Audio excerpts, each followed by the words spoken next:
Pitch black desert. An armored train screams across the highway like a steel serpent. A heartbeat later muzzle flashes strobe the night, and rebel hacker Callie laughs in slow-mo flames, our first frame from Blindspot. Hard cut to a frost-rimmed mammoth calf trudging through an ice-cake freezer, the entire chronology of Earth squeezed into the cramped set of Ice Age. Shards of rime glitter cut into Vienna, where a teenage Hitler is hilariously swallowed by a wobbling gelatin sphere. Welcome to the slapstick sandbox of alternate histories. Finally, a Soviet scout, Zakharov, clenches a detonator as vermilion snow swirls. The Secret War's last stand howls across the tundra. 3 tones, 30 seconds, one emotional roller coaster. Manic, uncanny, sublime. If one line could sell this quartet, it would be: when tech becomes a prank, history a DLC, and civilization a frozen diorama, only sacrifice can still hit Control-Z on the world. In this essay, we won't spoon-feed plot. We'll crack each story open like nested Matryoshka dolls to expose their hidden gears, the hollow promise of digital immortality, the cruelty of temporal fast-forward, the absurdity of multiversal wish lists, the nightmare of state-sponsored occult warfare. Yet the real puzzle isn't the characters' fates, but the production's buried secrets. Why did Netflix slot these for as the season's coda? What reversed licensing deal bound a Ukrainian animation house to an American author? And why was a Lenin revival storyboard ripped out in the final review? All that remains of the early cut is a single film canister sealed with a red ink scrawl. What ending were we never meant to witness? Behind the curtain, the chaos and craft of episodes 15 to 18. If each episode of Love, Death, and Robots is a standalone burning star, then episodes 15 to 18 are the ones orbiting closest to the event horizon. Maybe not the brightest, but definitely the hardest to recreate. These 4 finales came from 4 completely different studios across 4 countries. They weren't given the biggest budgets, nor did they top fan rankings. But under Tim Miller's direction, they were chosen to close out Season 1 because of their risk. Each brought cross-cultural complexity, unconventional pipelines, and stories that tested Netflix's tolerance for subversion. From game engines to death machines, Blindspot. Vitaly Shushko, an underground animator from Ukraine's indie game scene, was barely known outside Kiev, until he dropped Blindspot, a frantic, cel-shaded heist full of Mad Max speed and neon chaos. Instead of using traditional VFX workflows, his team developed a custom-render pipeline blending comic book lines with real-time shading, inspired by Borderlands and Jet Set Radio. The team had less than 6 months, fewer than 30 artists. They never even modeled the entire armored train, just the front and rear. Everything in between? Camera trickery, motion blur, fog layers, and particle occlusion. Explosions were often hand-painted textures reprojected onto 3D geometry. An early version of the episode ended in total loss, the crew all dead, backups deleted, Bob blankly discarding their existence. Netflix found it too bleak and ordered the twist ending, where death is just a software hiccup and everyone's back online. A corporate afterlife, dressed in punchlines. Reality meets simulation. Ice Age. Ice Age was the only Season 1 episode to mix live action with full CG, and Tim Miller himself stepped in to direct. Topher Grace and Mary Elizabeth Winstead took the lead roles for almost nothing, purely for the fun of appearing in the short about a civilization inside a freezer. Adapted from a short story by Hugo winner Michael Swanwick, the original ending was far darker. The freezer civilization eventually created a time compression bomb that destroyed the entire kitchen. Netflix rejected this as too domestic terror adjacent, especially during a peak in school bomb incidents in the US. The final version added a humorous reset ending, with dinosaurs re-emerging after a big bang, like Ascension. It softened the existential threat with a wink. Behind the scenes, the evolving freezer world was built using a 12:1 physical model, layered with AI-enhanced particle simulations to create the illusion of time-lapse evolution compressed into seconds. Comedy with censorship scars, alternate histories. At first glance, alternate histories feels like juvenile satire, 6 absurd ways Hitler could have died before World War II. But what most viewers don't know is that this short underwent major edits due to copyright disputes and geopolitical sensitivity. Originally designed as an interactive Kill Hitler simulator with 11 endings, the project was scaled back after concerns it resembled Bandersnatch too closely, risking tonal inconsistency within the anthology. The most controversial timeline, where Hitler is possessed by Lenin's ghost and turns Germany into a global Soviet empire, was outright banned by Netflix's European content review boards. Sun Creature Studio, Spain/Denmark, leaned into a flat, educational app aesthetic, intentionally bland, to satirize how history is sanitized and gamified. What remained after the cuts were the safe deaths: jelly suffocation, erotic overdose, card accidents. Behind the laughs was a fight over how far alternate history could go before crossing political red lines. Digging into the devil's details, The Secret War. The Secret War was crafted by Digic Pictures, the Hungarian studio best known for cinematic game trailers. They brought hyperrealism to a new level. Every drop of blood, every empty cartridge was physically simulated, with environment audio recorded on snow-covered Baltic plains to replicate real acoustics. Originally, the monsters weren't ancient demons, they were state weapons bred and deployed by the Soviet elite to erase enemies. The twist: the Soviet Union was itself an occult machine built atop endless sacrifice. Netflix's North America legal team flagged this as ideologically hazardous, and the team rewrote the backstory as a failed summoning. Zakharov, the squad commander, was based on the writer's real grandfather, a World War II Soviet purge unit survivor. According to production lore, inspiration came from a 1941 field report describing a recon team found shredded, mouths packed with hay. That fragment turned into an entire final stand. In early drafts, Zakharov sent his son away not just to warn others, but to testify against the regime, another detail lost in the edit. These 4 episodes didn't just tell stories, they smuggled them past layers of legal risk, budget ceilings, and narrative compromise. What you see on screen is the final draft of dozens of battles fought behind it. Each of the final 4 episodes in Season 1 approaches its themes through radically different visual styles, but beneath their surfaces, they all grapple with the same unspoken question: what happens when technology strips death, time, history, and even truth of their weight? Blindspot opens like a cel-shaded fever dream.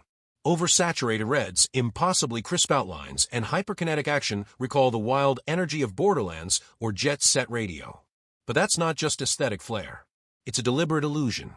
Everything about the episode, from the comic book violence to the way characters explode into sparks and spare parts, trains the viewer to stop taking death seriously. The more outrageous the deaths, the more absurd the idea of consequence.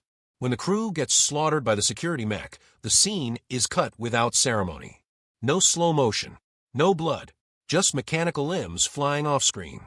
And then, of course, they all come back, restored from digital backups, laughing like nothing happened. It looks like a win. But the shift in color temperature tells another story.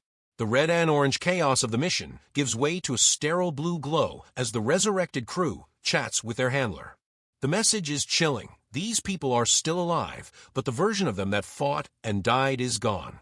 What comes back is a copy, clean, empty, disconnected. It's not immortality. It's a reset button with no memory. In Ice Age, that same theme of detachment plays out in reverse. The camera doesn't glorify death, it compresses evolution. Entire civilizations bloom and collapse inside a freezer drawer, while a human couple watches from their kitchen. The visual contrast is subtle but deliberate. The live-action world is warm and handheld, shot in shallow depth of field. The freezer world is icy, symmetrical, wide-framed, like a nature documentary. When the tiny civilization launches a nuclear war, we get a flash of real consequences, a burst of heat so intense it scorches Rob's face. That's the only moment the 2 worlds touch. A single second of pain, then the freezer closes. Later, when they reopen it, the entire civilization has transcended. Glowing pyramids rise, fold in on themselves, and disappear into a white void. The couple stares, speechless. For all their time watching, they had no say in the outcome.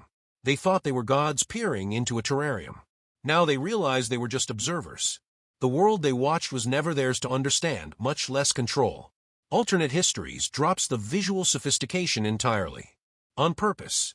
The whole episode is designed to look like a slapdash educational app: bright colors, flat characters, jerky animations. It's meant to feel lazy. But that's the joke. The art style reflects a culture that's turned genocide into DLC. The episode skewers the fantasy of moral shortcuts. Kill baby Hitler, save the world. But every simulation leads to another absurd future, some just as bad, some weirder, none predictable. And all the deaths are cartoonish. jelly suffocation, sex overdose, crushed by a cartload of sausages. It's not just goofy. It's a warning. These aren't just dumb jokes, they're the logical end of a culture that treats history like a meme feed. When the app crashes and reloads with Lincoln Assassination Simulator, the punchline hits hard.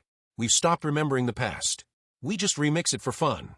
Then comes the Secret War, a violent, slow-burning counterweight to the three that came before. The camera lingers. Snow falls in real time. The color palette is drained of warmth. Even the monsters feel heavy. The visual language here borrows from war photography and orthodox iconography. In one haunting sequence, Zakharov walks into the heart of the demon nest alone, snow stained red behind him. The shot pulls slowly upward, his body tiny, dwarfed by the cavern. It echoes Russian martyr paintings, not a soldier marching to victory, but a man giving his life to delay the inevitable. The realism is suffocating. The monsters aren't stylized, they're caked in sinew and dirt. The squad doesn't scream, they grunt, bleed, die. It's not action cinema. It's ritual. The final stand isn't just about honor. It's about silence.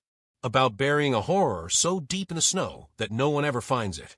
These 4 shorts speak different visual dialects, stylized, miniature, absurd, tragic, but they form a shared sentence. The future may be digital, but we haven't escaped the cost of being human.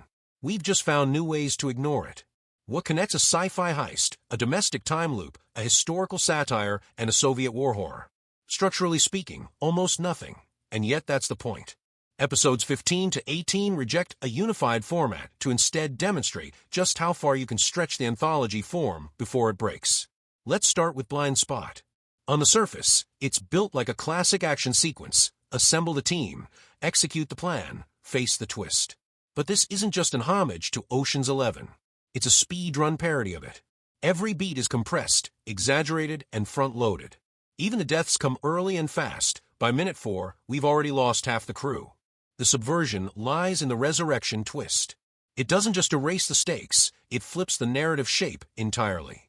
The climax is no longer the heist itself, but the reveal that death is meaningless. It reframes the genre in real time, dragging the viewer from excitement to existential doubt in under 8 minutes. There's no third act, only a reset.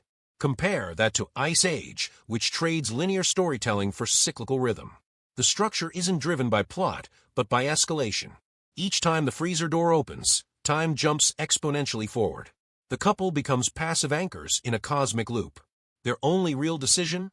When to close the door. Here, the story resists traditional climax. There is no single turning point. Instead, the arc builds on visual scale, going from Stone Age to singularity, from toy soldiers to transcendent beings. And just when it seems to end with a bang, it loops back to the beginning. Dinosaurs. Again. It's a temporal Mobius strip, suggesting that history, like our curiosity, never stops recycling. Alternate Histories is even more fractured. It doesn't follow any narrative arc at all. Each segment is a vignette built on a single joke. What if Hitler died this way? It's structurally closer to sketch comedy than to cinema. That in itself is a commentary. The fractured format mirrors the fractured logic behind alternate history fiction. It always promises control, but ends in chaos. Yet the biggest experiment lies in how the episode denies satisfaction. Each timeline fails to improve the world. It's an exercise in futility. The viewer expects our right answer, and the story refuses to give one.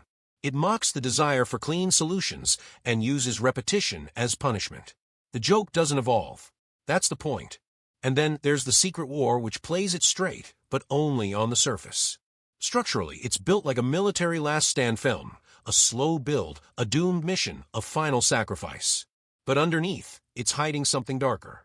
Every scene layers in withheld information. Why are these soldiers really here? Who summoned the demons? What are they covering up? The answer arrives only at the midpoint, in the form of a blood-stained Chekhov file. Suddenly, everything reshapes. The mission isn't heroic. It's damage control. The enemies aren't monsters. They're secrets. The final act is not just a tactical stand, it's a moral quarantine. The soldiers die not to win, but to keep the truth buried. From a directorial standpoint, all 4 episodes mark a turning point in their creators' styles. Vitaly Shushko, known for hyper-stylized short-form cyberpunk, stretches his comfort zone by incorporating slapstick pacing and ensemble energy in Blindspot. You can feel the influence of anime fight choreography here, but also the dry nihilism of Eastern European sci-fi traditions. Tim Miller, returning to the director's chair for Ice Age, steps away from his usual VFX-heavy action fare to explore minimalism. His background in animation makes the freezer sequences sparkle, but it's his restraint in handling the live-action performances, dry, bemused, unresolved, that elevates the piece into something genuinely uncanny. Sun Creature Studios' work on alternate histories is deliberately self-effacing. Having worked on hand-drawn fantasy shorts in the past, this pivot to crude, flat animation feels like a dare. How ugly can we make this and still make you laugh? The choice to make the app crash at the end is a meta-jab at Netflix's own interactive experiments. And Digic Pictures, long respected for cinematic trailers, finally gets a full narrative to bite into with The Secret War. Their commitment to realism serves not just aesthetics, but psychology. They don't just want you to see the horror, they want you to feel the bone-deep fatigue of soldiers erasing their own footprints. Critically, these episodes sparked wildly different responses. Blindspot was dismissed by some as style over substance, yet praised by others for its quiet nihilism under the noise. Ice Age split audiences, some found it profound, others called it pointless. Alternate Histories received the widest backlash, accused of trivializing genocide, even as scholars defended it as dark meta-commentary. And The Secret War, ironically, was the least debated, perhaps because it was the hardest to stomach. Together, they don't add up to one statement. They pose a question. If a story can be told in any shape, what responsibility does the storyteller carry for how it lands? Beneath their genre facades, these 4 shorts are all wrestling with the same buried conflict. What happens when individual agency collides with systems too vast, too automated, or too indifferent to bend? The protagonists of each story aren't just fighting enemies, they're grappling with the limits of choice in a world shaped by invisible forces. In Blindspot, the crew might look like rebels, but they're part of a closed loop. Every death is a temporary inconvenience. Their brains are backed up, their bodies replaceable. They don't fight because they believe in a cause. They fight because they're programmed to complete the mission. That's the first layer of critique on labor and automation. The team's casual banter and cartoonish swagger hide the reality that they are workers without autonomy, executing a plan they never designed. They are literally disposable employees. The fact that the mission is coordinated by a detached handler named Bob, voiced with cold professionalism, underscores this. Bob doesn't mourn the dead. He reloads them. He's not a leader. He's tech support. This flips the usual hero arc on its head. In traditional action films, characters die for something. In Blindspot, they die because the job requires it. And because they'll be rebooted, their deaths don't even belong to them.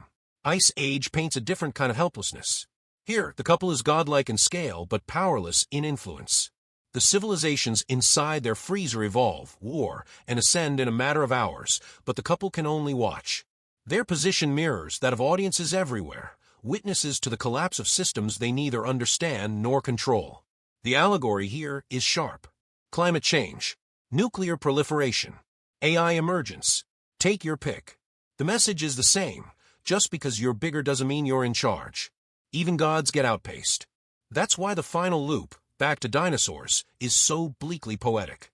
History repeats, not because we forget, but because we can't act. Every warning we receive from miniature tragedies gets boxed up, chilled, and reopened when it's too late.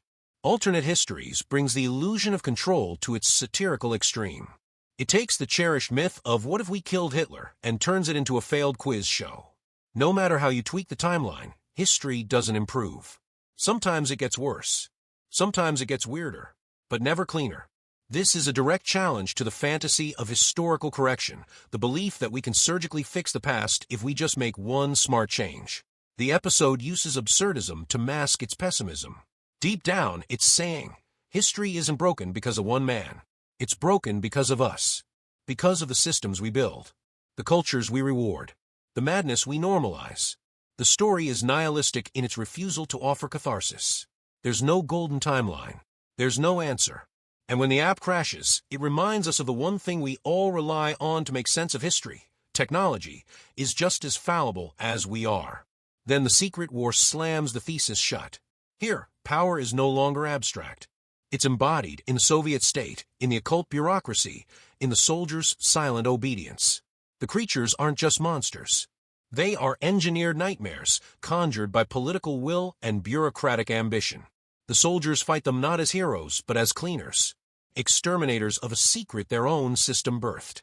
Zakharov's squad isn't protecting the nation. They're quarantining the truth. And they know it. That's why they don't run. Why they don't plead. Why Zakharov sends his own son away, to not just escape death, but to escape complicity. The core conflict isn't humans versus monsters. It's humans versus the consequences of their state's unchecked power. This is war not as defense, but as erasure. Erasure of evidence, of witnesses, of guilt. This thread runs through all 4 episodes. Blindspot questions the cost of labor in a world where life is copy-paste. Ice Age laments the futility of scale. Alternate Histories mocks the myth of precision correction. The Secret War shows what happens when a government becomes God.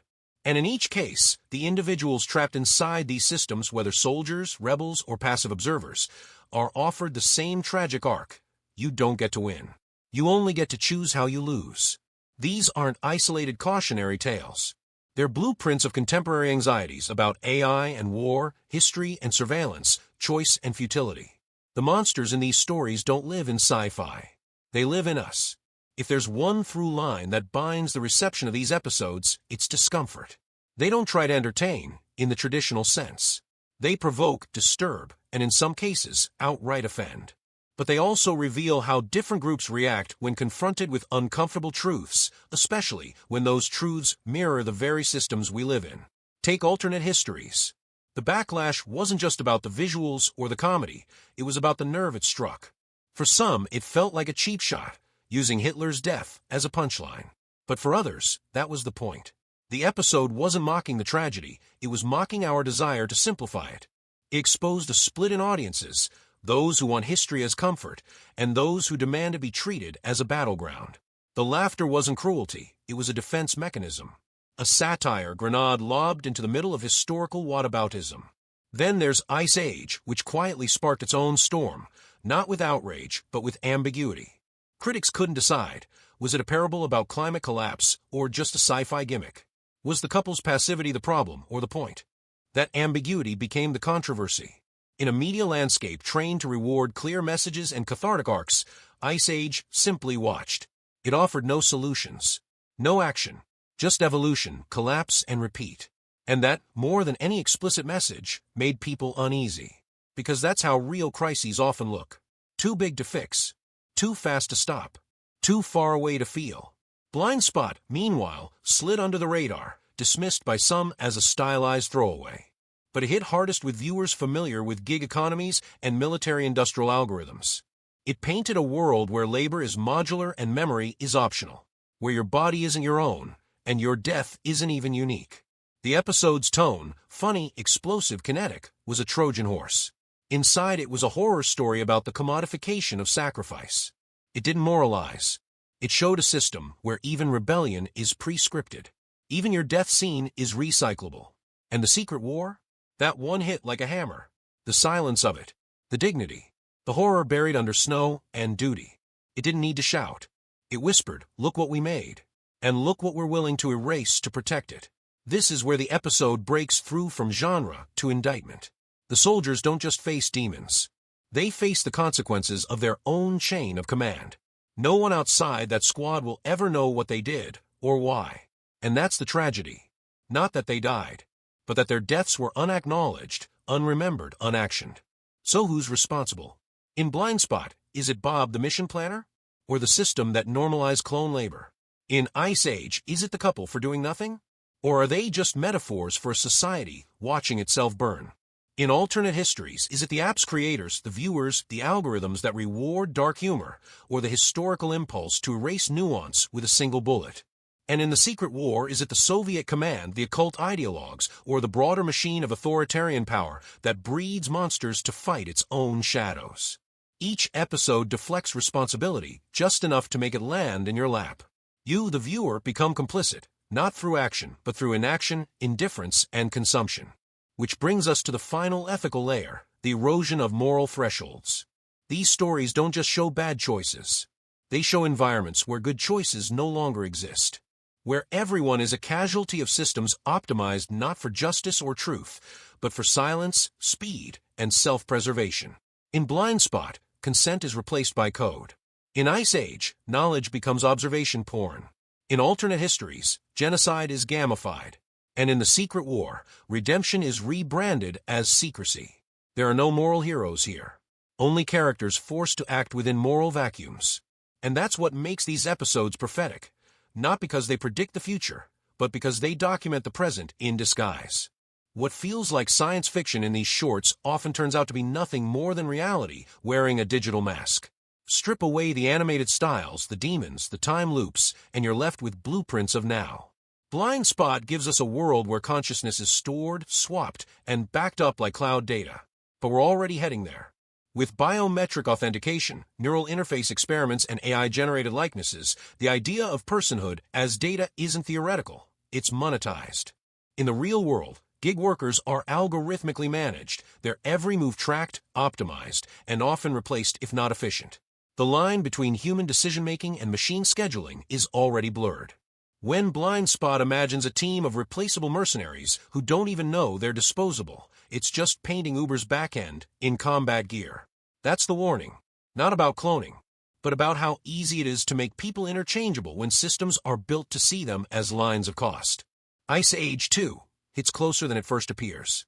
A frozen ecosystem accelerating through epochs sounds fantastical until you consider climate models, species extinction, AI models evolving faster than we can regulate them, economic markets moving so fast that regulators barely understand them before the next crash. The couple watching history unfold from their kitchen isn't absurd. It's us, watching refugee crises, wildfires, viral outbreaks, blockchain collapses. And most of the time, all we do is close the app, get takeout, and reopen the story the next day like nothing happened. We are gods who forgot how to act. Spectators who mistake perspective for control. Alternate histories may be the most exaggerated, but its logic reflects a culture already drowning in what-if fetishism. Every social platform rewards simplified revisionism. Algorithmic recommendation loops prioritize extremes. Deep-fake political fantasies circulate daily. The idea of trying on different histories has become a form of entertainment and sometimes propaganda. But here's the deeper fear it raises, that if every truth has a remix, we stop believing in any truth at all. The episode's app crashing isn't just a joke. It's a metaphor. The system we use to understand history is glitching. And when it breaks, we lose more than facts, we lose orientation. And The Secret War, perhaps the most timeless, is a reflection of a pattern we still refuse to confront. Powerful institutions covering their sins with the blood of the expendable. Whether it's modern military interventions justified by false intelligence or tech companies bearing algorithmic harm under PR spin, the theme is the same. Monsters don't appear, they are summoned. And often by us. The Soviet occult bureaucracy may sound fictional, but it echoes real-world black ops, surveillance programs, and psychological warfare. The story isn't about demons. It's about how truth is silenced, rewritten, and then sealed away, until someone sacrifices everything to reveal it. And yet, within this bleak tapestry, there's a glimmer of something else: resilience. Zakharov's final act isn't to save himself, it's to make sure someone else remembers. The couple in Ice Age, for all their detachment, keep opening that freezer. The mercenaries in Blindspot, even if they're software, keep choosing to charge forward. And even in alternate histories, the simulation keeps running, even after collapse. That perhaps is the real heartbeat under the satire and horror. Not hope in the traditional sense, but something harder: endurance. The quiet, stubborn resistance to apathy. The instinct to act, even when the outcome is already written. So what can we do in the face of these futures? First, acknowledge that they're not futures, they're mirrors. Then, start mapping escape routes. In tech ethics, in policy, in education, in community memory. Because, as these shorts remind us, the moment we stop looking for ways out is the moment we become part of the system we thought we were watching. These final 4 shorts didn't just vanish into the binge scroll abyss. They left a trail: memes, academic essays, even user-made mods, and digital recreations, each one adding to a growing lattice of cultural resonance that only emerges after the initial viewing fades. Let's start with Blindspot. Despite being one of the least discussed episodes initially, it found an afterlife in gamer circles. Players compared the crew to disposable NPCs in Call of Duty, Warzone, or Apex Legends. Reddit threads dissected whether Rookie's consciousness could have survived without a backup. A fan mod for Cyberpunk 2077 even created a mission called Bob's Run, where failed heists result in memory reboots rather than death. In academic circles, the episode triggered debates on digital labor ethics. One MIT Media Lab paper cited Blindspot while discussing moral liability in virtual workplace simulations. It's now part of several university syllabi on post-human identity and AI labor politics. Ice Age, with its hybrid live-action style, became a staple in discussions around domestic sci-fi, science fiction grounded in the everyday. Film professors noted how the kitchen setting reframed cosmic events into something mundane, relatable, and quietly horrifying. Fan-made time-lapse videos reimagined the freezer universe in Minecraft, Sims, and even Unreal Engine as an ongoing thought experiment. What would their civilization do next? The clip of the civilization's ascension became a popular metaphor meme on TikTok and Twitter. Users layered it with everything from global warming commentary to breakup montages. It was even referenced in a viral post-pandemic ad campaign. Humanity evolves fastest in a fridge. Alternate histories exploded into meme culture almost instantly. Screenshots of each Hitler death scenario circulated as standalone jokes. But beneath the memes, academic think pieces emerged analyzing how the shorts satirized algorithmic history, specifically how digital platforms flatten nuanced debate into interactive punchlines. A Berlin-based think tank even used the episode in a seminar on digital disinformation, arguing that its absurdity reflects a very real danger, the weaponization of what-if narratives for ideological distortion. The episode's app crashing became shorthand for system failure in political discussions online. Don't let your democracy app crash. As for the Secret War, it inspired a very different kind of response. Artists posted haunting grayscale fan art of Zakharov's final stand, often reimagining him as a Christ-like figure in Orthodox iconography. War historians weighed in, noting how closely the short mirrored real Soviet military documents and tactics from the Eastern Front.